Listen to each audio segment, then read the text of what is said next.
I do cover crops on my farm. My dad does cover crops on all of his acres as well. All 800 of our acres are covered every year, whether that's in the fall like we're doing now, or we do some small grain.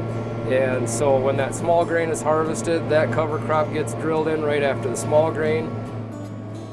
I've been using the airplanes. Some people still use no-till drills after harvest or broadcast their seed with fertilizer spreaders and incorporate it. We just wanted to add another way of putting seed out there.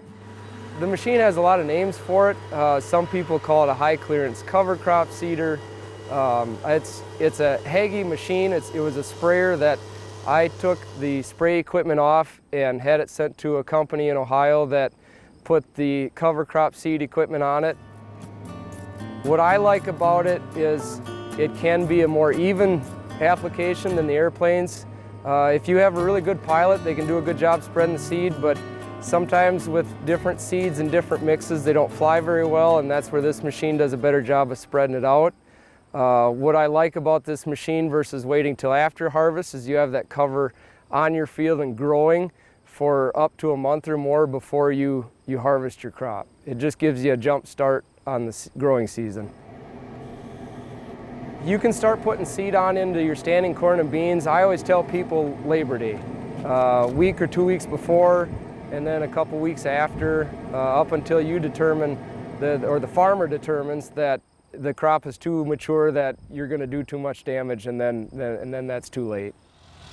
Usually we have a base mix of some type of cereal grain, whether that's oats, rye, or triticale, sometimes annual rye, and then add in brassicas like the turnips, the radishes, the kales. Sometimes we do some clovers, but we've had mixed experiences, successes and failures with the clovers.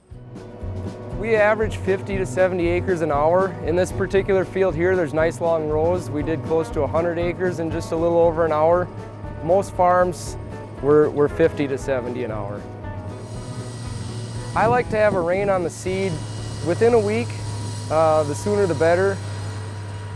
Last year though, we were going through a little bit of a dry spell, and it was probably 2 or 3 weeks before it got a rain.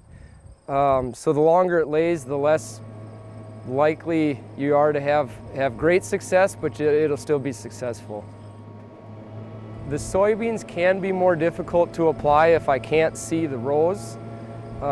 If I can find rows and the soybeans aren't lodged over, we're pretty successful getting through the soybeans. Corn is always easy because the rows are usually always standing unless you have lodged corn, then that's trouble. Sometimes corn can be challenging because I'm 10, 12 feet in the air, my eyesight is, and I've had tassels as high as I can see or higher, so visibility gets to be kind of interesting. The downside of going by ground versus air or drilling after harvest is you do have a little bit of field loss. We try to minimize that as much as we can.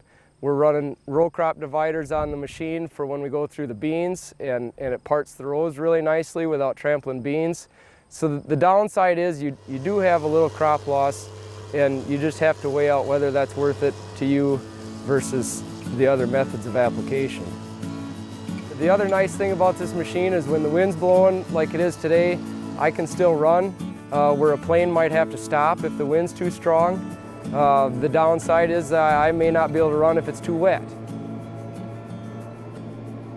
In the cab, there's 2 monitors. One is for my steering and finding the next row and telling me where I've been, where I haven't been. It paints a picture, a coverage map. And then I also have my monitor for the seeding equipment itself, and that's running just the seed equipment. There's a metering roll that goes by how fast you go and how much you want on for a rate and determines how that should be applied.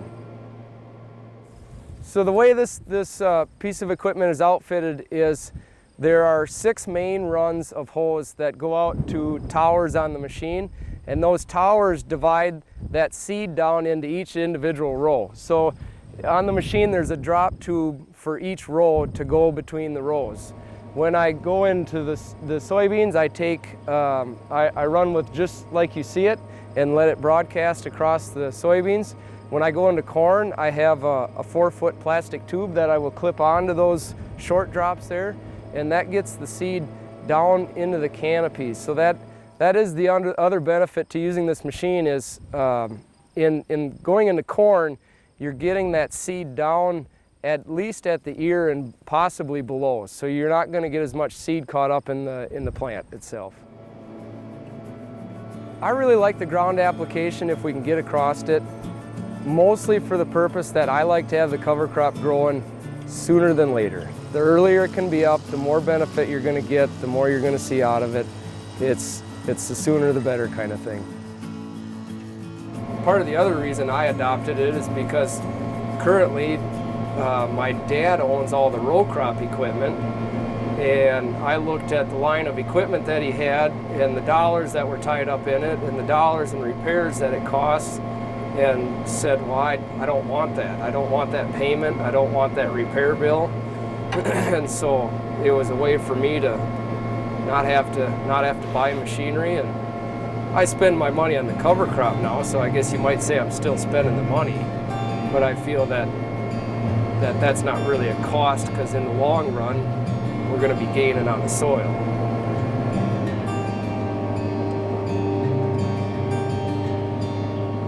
But every acre on our farm is covered with cover crop, and actually the guy that we farm with, he's kind of seeing the benefits of doing this too, that he's covering all his acres too. It seems like the cover crops, the popularity of them kind of take off in pockets. Right around my farm, there's been a pretty good adoption and use of them. A lot of my neighbors are doing it, or at least trying it, and so there's a pretty good little radius out from our place of people that are doing it. Probably the same thing in other areas of the world. You see little pockets, and then it kind of starts to spread from there once people get to trying it and figuring it out. Some of it's word of mouth, some of it's the field days that Soil and Water puts on or NRCS puts on. I've even seen some farmers are just putting on their own and getting groups of guys that are interested just to come out and say, hey, here's what I'm doing, do you have any questions? It's a lot of word of mouth.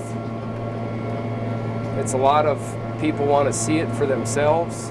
So I went out to a field day and got on some of the other people's farms that have been long-term minimum tillage and recent cover crop adoption. And when you start seeing how different their soil looked compared to what mine looked like when you start digging with a shovel, it was kind of an aha that you say, well, this is what I want. This looks nice. It looks better than the beat up stuff I was doing. And then when we started experimenting with the cover crops, we figured out, especially in beans, that the tillage wasn't necessary either. You just got to try it, and try it on enough acres that it's worth your time trying it. A lot of people, when they're giving speeches, they talk about, well, try 5 acres here or 10 acres there. I think you need to do it on 20, 30, 40, because you need enough that you have some skin in the game and you're really going to give it a shot.